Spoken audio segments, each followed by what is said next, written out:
Hey, here we are, lesson 1, Ignite Your Music Career. Looking forward to helping all you guys out. It's going to be fun. We're going to learn how to brand, gain more exposure, earn more revenue, and basically push your career forward. That's what it's all about.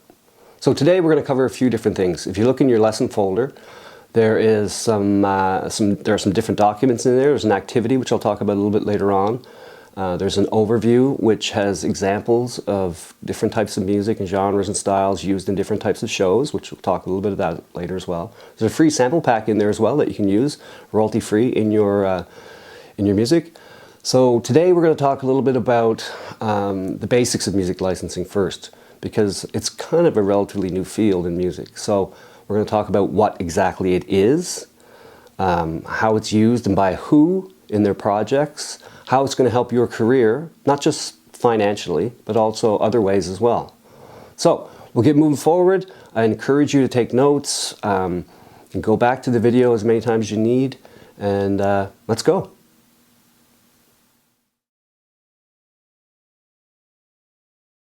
Okay, so what is music licensing? Okay, there's a couple of differences between music licensing and scoring a film or scoring a TV show. Scoring a TV show or a film, a composer or artist is usually given a scene and they write to picture, write to the scene itself. Music licensing is a lot different than that.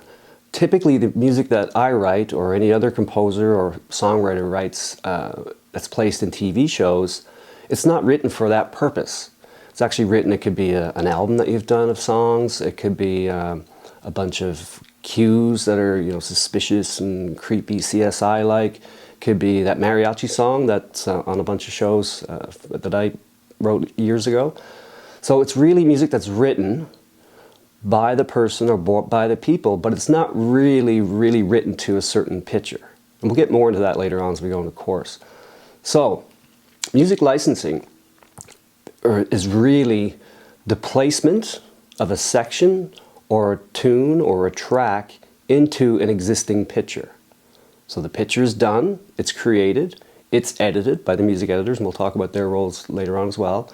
And then they go out and look for music to license, to put in the sections of the production. It's pretty straightforward. So in order to have your music placed in TV shows or films or advertising or games, there's certain formulas that you're going to learn. And we're going to take them one by one, starting probably the next week or so. And we'll focus on television first, since it's a good revenue stream and it's a reoccurring revenue stream as well. But there's certain formulas, so there's certain ways you have to edit or create or produce your music in order for it to be successfully placed in a show. So let's go back. Music licensing. Taking existing music and putting it in a show or film or game that's been produced. So you didn't write the music for that particular production. People went out and licensed that music to put in their production. Pretty straightforward. Okay, so the next question is, who licenses music and why do they license music? There's a few reasons for that. First of all, people who license music can be film directors, TV producers, video game audio people, indie film directors, advertising agencies, audio branding people, pretty much any place where music is needed. It could be anything to promote a brand, it could be for a trailer, it could be for a TV show like we talked about, films. Now, the thing you have to think about when you talk about TV shows, for example, there's many genres of TV shows. There's reality TV shows, there's romantic TV shows, there's scary TV shows, there's funny TV shows, there's cartoons and animation, there's all types, and that's why any genre can be licensed. You just heard a mariachi piece? Well, I wrote that for fun, it's 49 seconds, and it's been on a ton of different shows. I've also written country music pieces that have ended up on comedy shows. So the key to understanding this is that just because you say TV doesn't mean one genre. There's so many different types of TV shows. Same thing, there's just so many different types of cartoons. There's so many different types of video games. You've got shooter games, you've got puzzle games, you've got mystery games, all types of stuff. So that if you can kind of see how broad this content I call it the content world, content bubble. If you look at the globe, you know, there's so many different types of music needed for so many different genres that if you just get a little portion of that in that content globe, you'd be paid for the rest of your life. So that's where the recurring revenue, that's kind of the mind thought process, I guess you'd say, is about licensing music. So you can write Latin music, you can write classical music. A good example of classical music and jazz music, the next time you watch a expensive watch or car commercial, they tend to use a lot of jazz or classical music because it's more sophisticated. Whereas if you watch advertising for children's Pampers or diapers or things like that, the music's a little bit more ukulele based or light. So you can see where every genre really fits in there. So it's important to know or understand that you can write in any genre. Maybe you write in many genres. I write in many genres. And I make use of every piece of that music all over the world because of that. So why do they actually license music? And there's a few really simple reasons for that. A, it's cheaper. So if they wanted a song by the Rolling Stones, they wanted to license a Rolling Stones song, it might cost them $750,000 to do it. There's not a lot of budgets out there for that stuff, not today. So what they'll do is they'll go find maybe an indie band that sounds similar to the Stones, or an indie band that had a record that a few years ago that sounded similar to the Stones, and they might pay them $5,000 up front instead of the $750,000 for the Stones. Same way with filmmakers. Indie film makers, their budgets can be anywhere from, you know, $1 million to $80 to $100 million. Doesn't sound indie, but it is. They can afford to get a famous composer in LA or London to score their whole film. It would just cost way too much money because the budgets are usually not there for that kind of thing. So they'll come to a music library, which we'll talk about in the coming weeks, and they'll say, I want this kind of music. I need a whole bunch of tracks in this style, and can I license them? And they'll license them for a lot less than the hundreds of thousands of dollars it would cost them to actually get a film composer to do it. So that's one of the reasons. Budget is key. Typically in Hollywood budgets, even today, even some of the big blockbuster films, a lot of the music is licensed. Just because, again, with budgets being tight, there's never a lot left for hiring a Hans Zimmer, for example, who makes a lot of money. So that's one of the main reasons. The other reason is that they have access to so many tracks out there from different places. So we have these things called music libraries, which you can look up yourself, but I'm going to have an activity for you to do that in the coming weeks.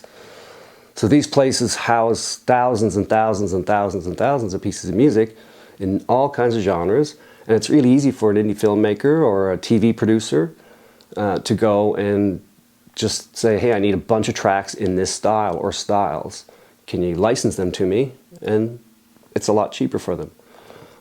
Even in TV shows today, I mean, some of my composer friends in LA who used to work on some of the CSI shows and that sort of thing, typically they'd be paid, you know, anywhere from $4,000 to $10,000 a week to write an episode of TV show. But typically now budgets are a lot tighter, so TV producers and directors and music editors and people like that who work inside, which we'll discuss, they now just go to one of these music libraries or a music supervisor and say, hey, I need 25 pieces of music to fill this amount of time, and this is what my budget is, and that's how it works. So, who actually licenses music? Everybody. Ad agencies, all kinds of people, film, TV producers, video game makers, everybody. There's tons of people. There's so much content needed. And you know yourself, if you walk around a mall at some point, or if you actually listed every piece of music or wrote down every piece of music you heard every day when you got out of bed and went to bed that following evening, there's so much. So, and the reason they do it is for the price a lot of times, and the quality is there, but usually it's the price and the easy access to the music. So, why is music licensing so important for an artist's career? If you could be a composer, a singer, songwriter, or a band, an instrumentalist, a beat maker, it doesn't matter. You're a creative person. Well, there's a few reasons why it's important, and there's probably many more that I won't list, but you can think about it. The first one is obvious. It's money. It's revenue. So when someone licenses your music or your song for a TV show or a film, you get paid. Sometimes you get paid money up front, which is really nice, but you'll always get paid money in royalties on the back end, and we'll get further into that. So money. So the more pieces of music you have out there, right now I've got about 600 different episodes of TV and a bunch of films as well, 27 films or something like that. So that constantly pays me, which is great. That's what Ignite Your Music Career is all about, getting paid, right? We always feel better and more creative when we've got money in the bank. I think that's a really important thing to realize. So that's one of the main areas. So a show like Pawn Stars, I landed a placement in that in 2010. I'm still being paid for it. And now I'm not being paid for it just from the United States or Canada. It's in 120 different countries across the world. So that's good. It's good for me, you know. So it gives me a base just on that tune alone. So revenue is one of the main things. It's a given. There's a couple other things too. Say you're a band or a singer-songwriter. Having your song placed in a TV show kind of raises your level a little bit, gives you some more credibility, more exposure to new fans, more exposure to more listens, more streams, maybe more ticket sales at concerts or shows, maybe selling more merch, maybe gaining more fans in your mailing list. All this pushes you up, and that's really important. So music licensing gives you just kind of a new avenue to lift your career. And we all know as musicians, it can be a lonely experience sometimes. Momentum is kind of the key. You know, some days you don't feel great about doing something, but I always say to my students, you know, if you're having a rough day, you're not feeling well, at least do one thing that's going to forward your career. It could be get a new connection on LinkedIn. It could be, you know, make a few notes on what you've got to do tomorrow. Like that's how we work. We work in a vacuum a lot of times as creative people. We don't get out of the house and go and do things every day like a carpenter would or something like that. So we're a little different. So having your music placed in TV shows or songs and TV shows and films and that sort of thing just keeps your energy level up and your momentum up. So merch sales, streams, maybe more, my biggest one is more opportunities. I've had many, many more opportunities in the music business by having my music placed in TV shows and people coming to me for business, which is great. So I was a judge on the Juno Awards in Canada, which is like the Grammys in the United States. I was one of 18 people to be a video game judge for the music judge for the Gang Awards, which is the World Video Game Music Awards. So these things started coming to me because my credibility started to build up. And I think as an artist or singer-songwriter, having your music used in TV shows and films and games, and it just shows that you're a business person. It shows that you're professional and that your career is moving forward.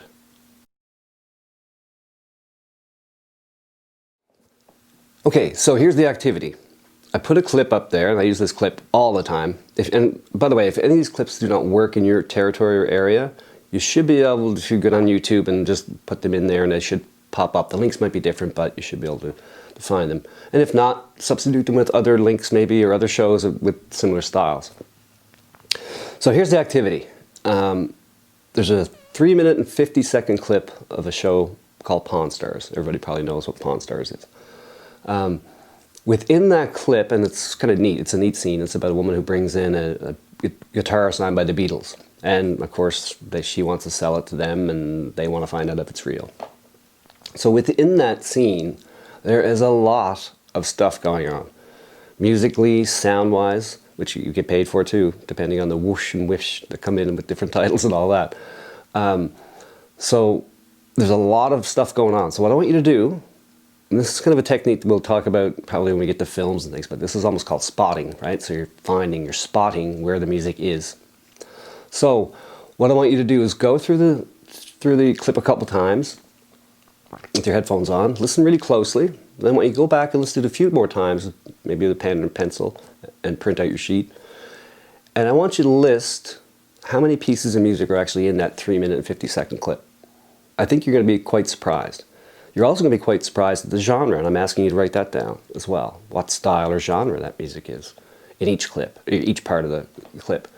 I'm also going to ask you how long it is. You know, if it's short, medium, long duration. And well, typically in TV music, it's not long. It's not 4-minute songs or clips or tracks. I'm going to ask you why you think they placed that piece of music in there. And this is important because now you're thinking like a music supervisor or music editor. A music editor pops the music right into the actual visual. So there's a method to this madness, and we'll talk about the hierarchy of that going forward with regards to a TV production. So go through it. I really encourage you to do this because it's like any other thing with music. You know, you had to learn how to play your C chords and your F chords on your guitar. You know, it took time. You had to understand how it worked. Same thing in this kind of thing. You're listening, you're dissecting. And I think you'd be amazed at how many different styles or genres and types of music are used in there and how long they are, why they were used. And you got to think about reality TV. There's a lot of emotion back and forth, like we talked about earlier. So different emotions spark different types of music, right? Sadness is one, happiness, fear, right? So there's all that kind of thing. So I really encourage you to go and check that out. I love having my students get back to me with these every year because it's interesting to see how many people hear how many different things. You're kind of training your ears a little bit more to listen more intelligently. Okay, so we learned a lot this week. You know what music licensing is, who uses it, why they use it, how it's going to help your career, different styles and genres, all kinds of different things. So I really encourage you to go through the activity and also the overview sheet as well, because the different styles are what's really important here. Some of you out there may be writing 1-2 styles. Some of you may write in many styles. But it's really important to understand how that works within the framework of TV shows and films and video games. So I hope you enjoyed this. Any feedback, send me a note. You've got my email address, right? Craig@terrace-studios.com. Love to hear some feedback from you. I'm really excited to get this thing going because I've been helping thousands of people over the last 10 years just like this. And we're getting to the point where we pretty much couldn't help any more people because we're just being contacted so much. But I think this is going to be great. We're going to develop a community, hopefully, that we can add new things to. Check out those samples that I'm giving you there. And I'll see you next week. We'll get on some new stuff.